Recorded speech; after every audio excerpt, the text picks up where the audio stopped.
Poštovani gledaoci, Kikinda Short 2016. doveo je veliki broj pisaca sa različitih meridijana u Kikindu. Tim povodom Nove priče VK televizije ugostile su dvojicu stranaca koji su vrlo eminentni na književnoj sceni Evrope. Sa moje desne strane Pjer Meljak, pisac rođen na Malti koji živi u Belgiji od 2004. godine. Njegova najnovija zbirka kratkih priča Having Said Goodnight osvojila evropsku nagradu za književnost 2014. godine i prevodi se na 8 jezika. Njegova dela koja obuhvataju jedan roman, 2 zbirke kratkih priča i veći broj knjiga za decu donela su mu Maltešku nacionalnu književnu nagradu i nagradu na konkursu evropske kratke priče pod naslovom Sea of the Worlds. A sa moje leve strane, Klod Lalumijer, rođen u Montrealu u Kanadi, autor je još 3 knjige i više od 100 priča. Njegova dela adaptirana su za potrebe pozorišta, televizije i stripa. Lalumijerova proza prevođena je na francuski, italijanski, poljski, španski, ruski i srpski jezik. Također sa moje leve strane, Dunja Ilić, koja će nam pomoći u prevodu, odnosno u vođenju intervjua sa našim gostima. Ja bih voljela na samom početku da nam i jedan i drugi gost kažu kakav je utisak o Kikindi. You can both tell us first your impressions about Kikinda. Gospodine Meljak, možete vi prvi. I just arrived in Kikinda late yesterday evening, so it's only my first reaction that I can tell you. It looks like a very sweet, quiet, peaceful town. I had a lovely walk. The food is very genuine and nice and fresh. People smile, which is something that we shouldn't take for granted. So it looks like a delightful place to be in. Stigao sam tek sinoć kasno, ovo mi je prvi susret sa Kikindom, danas sam malo prošetao, deluje mi kao zanimljivo mesto, prijatno, ljudi su prijatni, ali to mi je tek prvi utisak. Hvala, kakav je vaš prvi utisak? Well, I thought that the square in the middle of the city is absolutely charming. It was really beautiful, and we went to see the museum this morning, and it was quite impressive to see the skeleton of the mammoth of Kika, and like Pjer, I just thought it's very charming. It's very calm, and the building where this is being filmed, this old hotel, we can see from the bones how majestic it must have been once. And I actually find it inspiring for my imagination to walk through this old building that was once grand and is now in disrepair. So it was actually very good for my imagination. I'm already feeling that there's a story that's happening because of this building. Znači kao i Pjer, ja sam stigao ovde sinoć, isto mi sve deluje vrlo ljupko. Sviđa mi se u muzeju ono što smo videli, mamut Kika i taj skelet, a takođe i hotel je inspirativan zato što se vidi koliko je u stvari bio ogroman i zapravo predivan, a sad ne izgleda tako, ali to je inspirativno, nešto što može da se upotrebi u književnosti. Kako je došlo do toga da postanete gosti Kikinda Short festivala kratke priče o Kikindi? How did you become a guest of this festival? I was quite surprised. I received an invitation by the organizers quite a long time ago. I wouldn't say a year, but definitely 9 months ago. And when I saw that the organizers think so much in advance, I thought there is like a good organizing team behind the festival, so it was early enough for me to schedule everything, and I accepted immediately to be at Kikinda. I searched a little bit about the place, about the festival. It's the 11th edition, so there is a history to it, and it's not a test in a way or an experiment, so there is a reputation. So that's how it happened, and here we are. Bio sam zapravo iznenađen, zvali su me veoma rano, ne mogu da kažem baš pre godinu dana, ali pre možda 9 meseci, i to što se toliko misli napred mi je uputilo da je organizacija festivala dobra. Istražio sam malo o Kikindi i o samom festivalu, budući da je ovo 11. izdanje, očigledno da postoji nekakva tradicija, reputacija je dakle dobra, nije nešto što tek treba da se testira, već postoji ta dobra reputacija. Isto pitanje za vas? And for me, I can only guess, but though it's a pretty good guess, I think. Partizan Kinja, is that how that's pronounced? They just translated one of my books as their very first book into Serbian. And the book just came out about 1 month ago. So I think my appearance at the festival was timed to coincide with the appearance of my book in Serbian. And so it was a great opportunity to come here so that I could at the same time do some promotion for the book. Moje dolazak u Srbiju se poklapa sa mojom knjigom koja je izašla u izdanju Partizanske knjige pre samo mesec dana, tako da, dakle, ovo vreme se sa tim poklapa i mislim da je to odlična šansa za promociju knjige i uopšte za dolazak u Srbiju i upoznavanje sa ovim tržištem. Kako su očekivanja pisca iz Kanade kada mu izađe knjiga na tržištu Srbije i to u jednoj potpuno novoj izdavačkoj kući?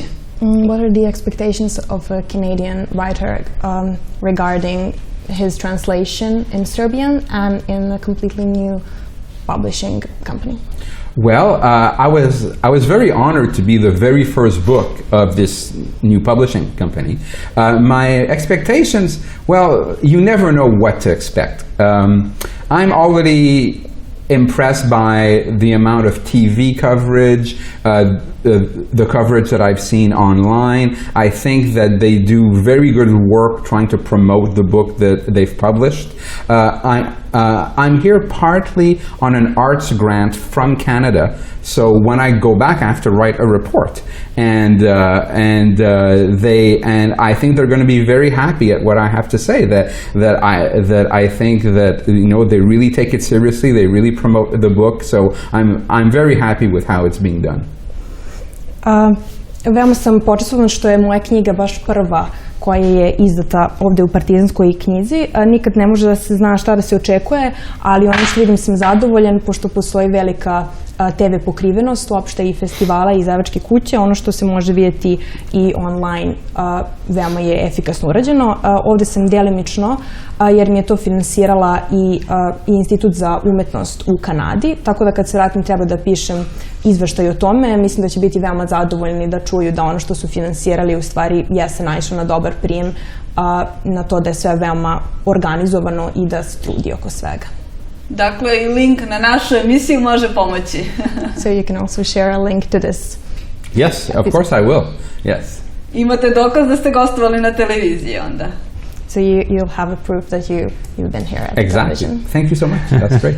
Mene interesuje, kada smo već spomenuli Kanadu, da li ste vi pre dolaska u Srbiju bili u prilici u Kanadi da se susrećete ili radite sa ljudima sa teritorije Srbije, imajući u vidu da je to vrlo česta destinacija za one koji odlučuju da se trajno isele iz naše zemlje? When we mention Canada, did you have any experience with people who decide to move from Serbia and to move to Canada? Did you have any experience with them? No, I actually don't know any Serbians in Canada at all, which is a little strange considering that I live in a very multicultural area, and I know people from India and from Italy and from France and from Morocco and everywhere. But no, I don't think I know any Serbians in Canada. We have Serbians in Canada. We have a lot of Serbians in Canada, but no, I don't know any personally. Ne znam nikakve Srbe u Kanadi, što je zapravo čudno jer ih imamo dosta, naročito ja koji živim u multikulturnoj sredini, tako da je to čudno budući da poznam ljude iz Francuske, Indije, Maroka. Dakle, znam da ima dosta Srba tamo, ali ja ne poznam nikoga. A da li ste se vas dvojica kao pisci do sada susretali ili poznavali pre nego što ste videli da ste jedan i drugi na spisku ovogodišnjeg izdanja festivala Kratke priče u Kikindi? Have the two of you known each other or about each other's works before you came here? No, we just met last night and we hit it off very well, and I think we became instant friends. Yeah. Nas i oni su se upoznali i postali su instant prijatelji. Yeah, we met on the way from Belgrade to Kikinda on the minibus. I was half asleep, but Klod was speaking, and I woke up and we started chatting, and voila. Yeah. Upoznali smo se juče u autobusu od Beograda do Kikinde. Ja sam spavao, Klod je pričao, ali onda sam se ja probudio i učestvovao u razgovoru i sprijateljali smo se. A da li ste vi do sada upoznali bilo koga sa prostora, ako ne Srbije, ono bar bivše Jugoslavije, a da je trenutno na Malti možda? Have you so far met anyone from the ex-Yugoslavian countries in Malta? Yeah, quite a lot. I actually live in Brussels, in Belgium, and I have quite a few friends from different ex-Yugoslavian countries. In my hometown, I know a number of professional football players, even from Serbia, who play in Malta. So, I mean, we're not talking of a tiny population. So there are Serbs, there are different from different parts of people from different parts of the former Yugoslavia everywhere you go. So I know quite a few. Poznajem dosta ljudi sa prostora bivše Jugoslavije, budući da živim trenutno u Briselu i imam dosta prijatelja koji su sa ovih prostora, a što se tiče Malte, u mom mestu ima dosta profesionalnih igrača fudbala sa ovih prostora, budući da nije mala populacija, naravno poznajem neke. A kakav je imidž bivše Jugoslavije u Briselu? What is the image of the former Yugoslavian countries in Brussels? I can only speak for myself and the impression I have. Not that I know much about the history and the people, but from the few experiences I have, I find the people I know quite down to earth, very hardworking, ambitious as well, looking ahead at new opportunities for themselves, for their families, for their country. We are talking about relatively young or very young nations in this region, so they can only look ahead and try to make the most of the new opportunities. So the people I know reflect this sort of sentiment: hardworking, optimistic, and running after every opportunity. Dakle, mogu da govorim samo u svoje ime i mogu da kažem da su ljudi koje sam upoznavao uglavnom prizemni, vrlo ambiciozni, optimistični, uopšte teže da iskoriste svaku šansu koja im je data, budući da se ipak nalaze na nekom drugom prostoru. To su uglavnom mlađi ili dosta mlađi ljudi i svi oni imaju ove zajedničke karakteristike baš zato što pokušavaju da naprave neki napredak u svom životu. Vest o terorističkom napadu koji je nedavno bio u Briselu je potresla pre svega sve one koji prate dnevne medije. Koliko vi lično razmišljate o takvoj vrsti opasnosti kada ste u Briselu? The information about the terroristic attack strikes everyone as something stressful. So how do you personally see this, and do you think about this a lot? It was something that many people knew would eventually happen, so it was more a question of when rather than if. It's nothing different than living in London, Paris, major capital cities where these things have happened already. It's something that you have to learn to live with in a way and try not to be so much, to let your life be so much affected by it. Of course, in the days or a couple of weeks after the attack, there was a different feeling in the air. You would go in the metro and you look at each person coming in, but it was a natural reaction that you even feared what could happen.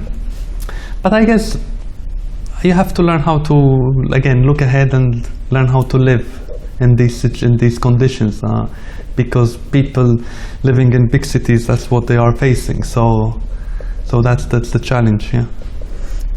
Dakle, mnogi su već uglavnom i znali da će se to u jednom trenutku desiti, bilo je pitanje vremena, dakle pitanje kada, a ne da li. Uopšte kao i u drugim većim gradovima u Londonu i Parizu, ljudi moraju da nauče da žive sa tim. Naravno, nekoliko dana i nedelja nakon ovog napada bila je primetno drugačija atmosfera u vazduhu. Ljudi, kada bi neko ulazio u metro, ljudi su ga posmatrali drugačije, ali ipak treba gledati unapred i ne dopustiti ovakvim događajima da narušavaju svakodnevni život više nego što treba i uopšte da utiču. Prosto ljudi koji, dakle, žive u velikim gradovima moraju da, ne možda budu spremni, ali da budu pripremni na ovo. Koliko za vas koji dolazite sa kontinenta Severne Amerike je važna informacija ili vesti koje se tiču recimo protoka izbeglice iz Azije u Evropu, o čemu se mi ovde bavimo u medijima već poslednjih godinu dana vrlo intenzivno? How important is the information and the whole story about migrants for you, somebody who is living in the North American continent? Well, Canada has always been a nation of people coming from elsewhere in the world. Like I'm of Francophone descent, so my ancestors all came from Europe, and actually just recently we welcomed like tens of thousands of Syrians, and we've always welcomed a lot of refugees in Canada. In the 1970s, we had a wave of illegal Haitian immigrants, and the Prime Minister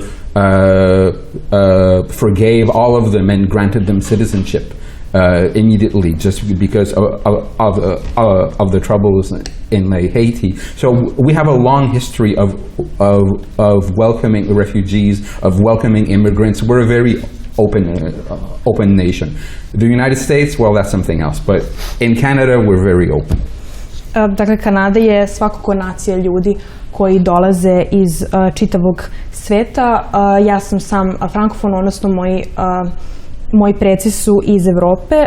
Mi smo primili čak i sad desetine hiljada Sirijaca, a 1970-ih je bio talas migranata iz Azije, koji su naravno nelegalno ušli u državu, ali im je premijer sve to oprostio. Dakle, mi imamo dugu istoriju otvorenosti prema onima koji se doseljavaju. Druga je priča sa Sjedinjenim Američkim Državama, ali za Kanadu to mogu da kažem. I jedna od poslednjih vesti koju mi takođe vezujemo za Brisel kao sedište institucija Evropske unije jeste izlazak Britanije, dakle popularni Brexit. Kako ste reagovali kada ste videli rezultat tog referenduma? One of the most popular news is about the Brexit. How did you react when you heard this? I think as many other people I was quite surprised. I didn't see it coming. I thought that most of the Brits would opt to stay within the EU.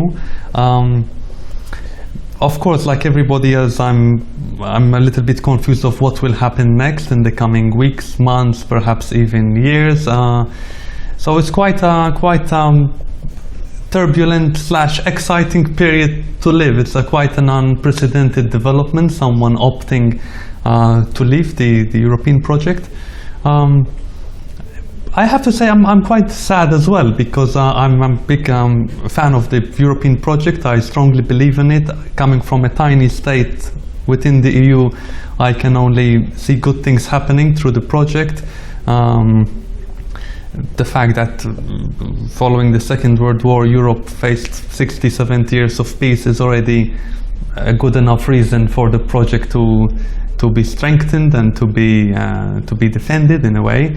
Of course, nothing in the world is perfect. Nothing in the world, everything needs to be amended here and there to work better. But I'm a big believer in the project. So it's sad to see one partner leaving the partnership.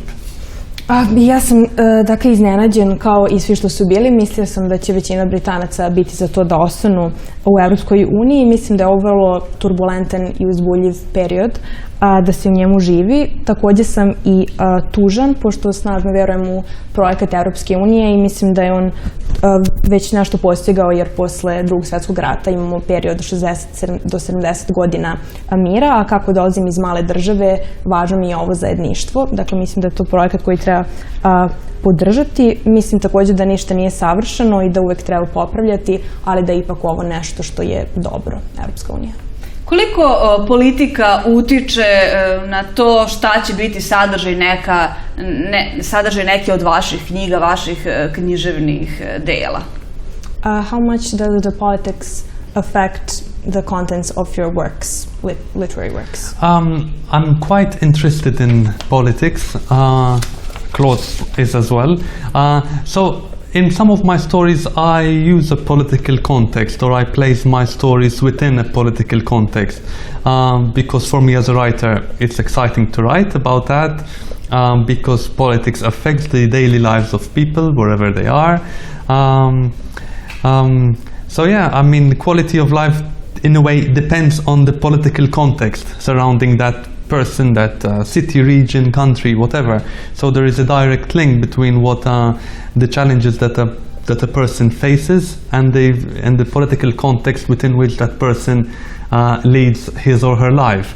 So yeah, I'm interested in politics, and I use a political context quite often in my stories. Zanima me politika, kao i Kloda.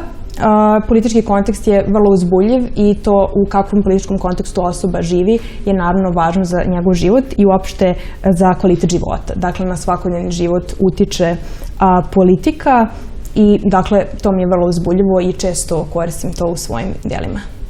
The same questions? Well, as Pjer said, I'm a political junkie. Like, I follow politics like crazy. But oddly enough, and other friends of mine have commented on this, even though in my private life I'm deeply political, politics does not enter my fiction directly. I mean, my politics inform my fiction, but I tend to write things that can happen in a kind of anywhere kind of context. I write more intimate stories or fantastical stories, and often the direct political situation that we live in may inspire things, but it will not be directly referred to, or very rarely. So I would say that in terms of the political content of my work, I mean, I firmly believe that everything is political. Like, you know, like there is nothing that we do that is not a political act in some way. So yes, my fiction is political in that sense, but it does not refer to the political context of the world in a direct fashion. Kao i Pjer i kao što je Pjer rekao, ja sam politički junkie, ali politika ipak ne ulazi u moju fikciju direktno. Dakle, kontekst je važan, ali moje priče su uglavnom intimne ili fantastične i ono što se dešava u stvarnosti zapravo u politici često inspiriše, ali se retko kad ono što je u tekstu na to direktno odnosi. Mislim da je sve političko, da je sve što radimo politički akt i u tom smislu je i moja književnost vezana za politiku, ali nje ipak nema u direktnom obliku. Kako ste vas dvojica pojedinačno odlučili da postanete pisci? U kom trenutku ste odlučili da će to biti vaš poziv? What was the moment when both of you decided that literature is going to be your thing? When I was young, I always had a lot of friends to play with, but some of the games I enjoyed playing most were the games I could play on my own. And writing developed as a sort of a game I could play on my own, like putting together a little jigsaw puzzle. So when I started writing at a young age, it was more a way of enjoying my free time, trying to come up with a story or trying to imagine what would happen in funny or situations. So it started like that. But then slowly I developed a habit that I find writing rather therapeutic as well. So I feel every now and then the need to write. Not only to share my writing with other people, which is a very important thing, but also to experience the feeling I usually feel while writing. So I write because I enjoy the process as well of creating something. Like other people might enjoy gardening, or might enjoy again putting jigsaw puzzle together, or might enjoy playing a video game. For me, writing gives me that sort of a kick. Yeah, so I guess that's when I realized that writing is something I enjoy doing. Kada sam bio mali, igrao sam se dosta i sa drugima, ali sam posebno uživao u onome u čemu sam se igrao sam i pisanje se kao tako počelo razvijeti. To je postao način da uživam u slobodnom vremenu.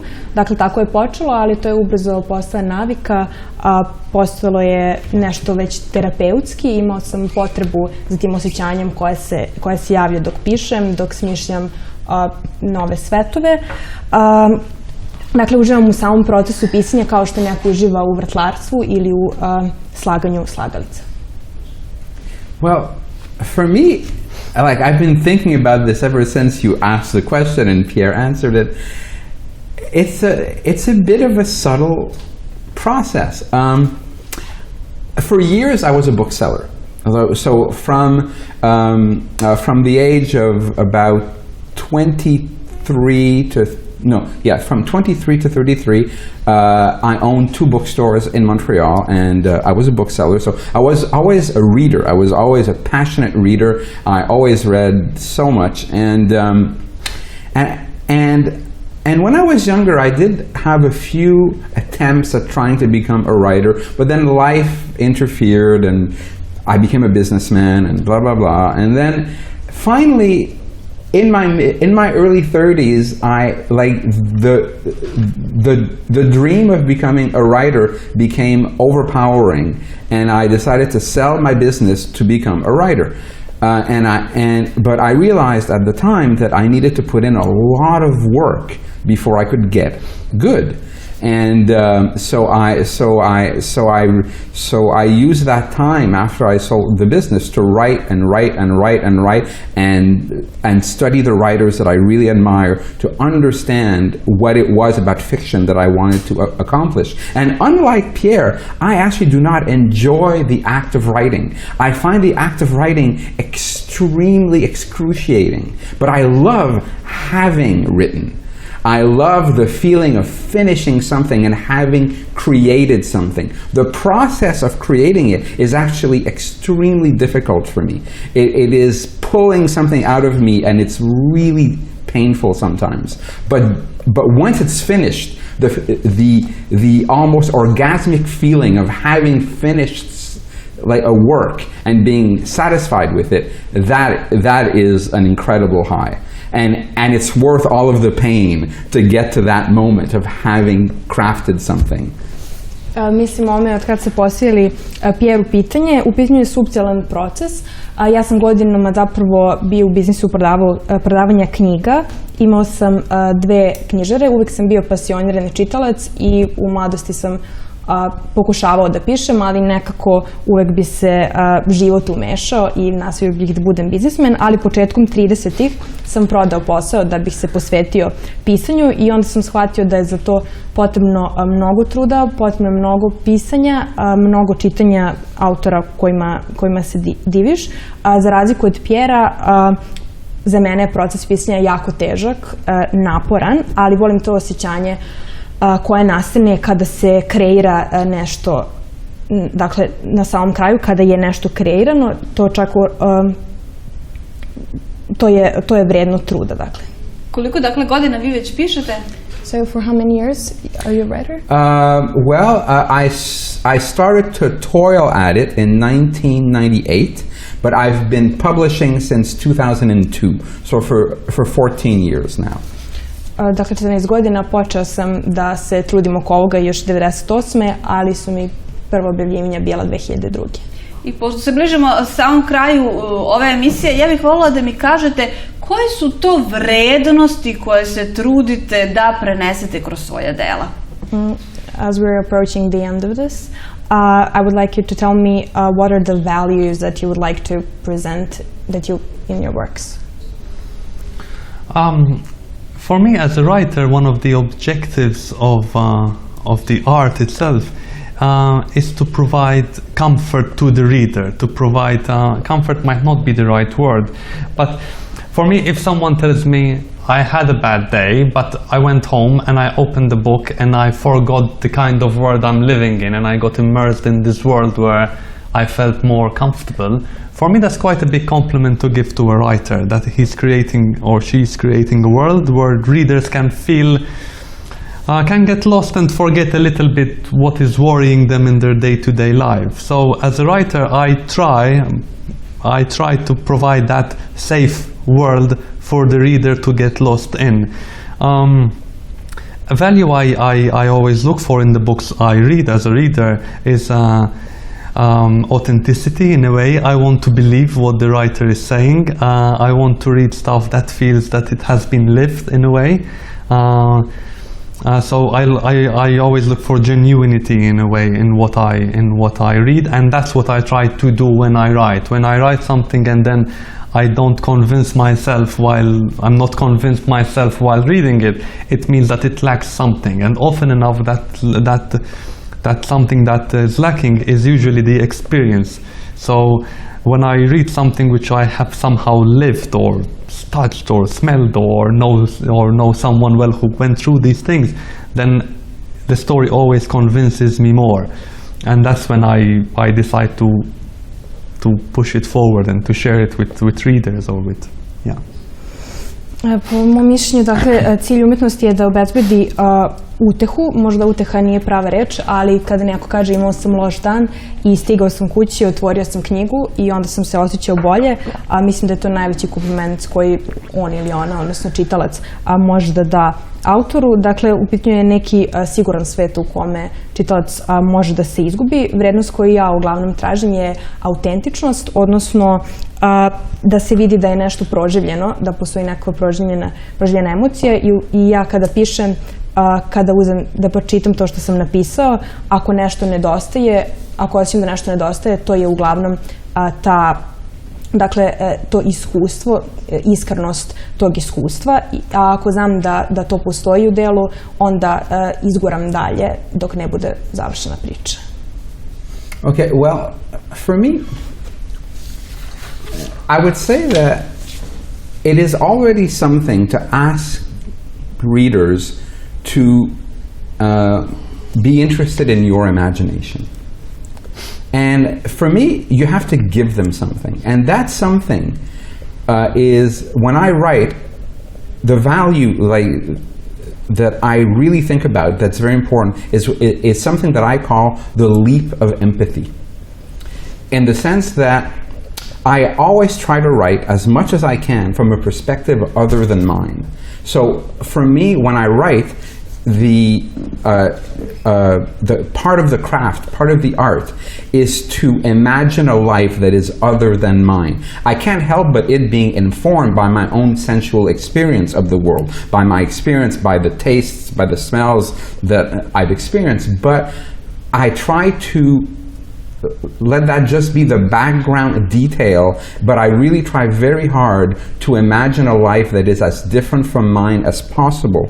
And I think that me trying to bridge that gap toward the reader who is other than me, with somebody else entirely, is an invitation for them to meet me halfway. So there's that leap of empathy that I try as much as I can to inhabit a worldview, to inhabit a place in the world that is not my place. Mislim da je već nešto tražiti od čitaoca da on bude zainteresovan za vašu imaginaciju. To je nešto što ja zovem korak empatije, korak ka empatiji. Dakle, posmatram nešto iz perspektive koja nije moja, pokušam da zamislim život koji nije moj. Naravno, uvek sam uslovljen sopstvenim čulnim iskustvom, ali pokušam da napravim da premostim taj put do čitaoca, ali i čitalac treba da napravi onda korak ka meni. Dakle, moje čulno iskustvo mora biti uključeno, ali i čitalac se mora priključiti. Hvala vam najlepše na gostovanju. Poštovani slušalci, vama hvala na pažnji. Potrudili smo se da u ovim novim pričama predstavimo dva gosta koja retko gostuju u srpskim medijima. Dakle, Klod Lalumijer nam je došao iz Kanade, a Pjer Meljak koji je sa Malte doputovao iz Brisela do Kikinde. Ostanite i dalje uz VK.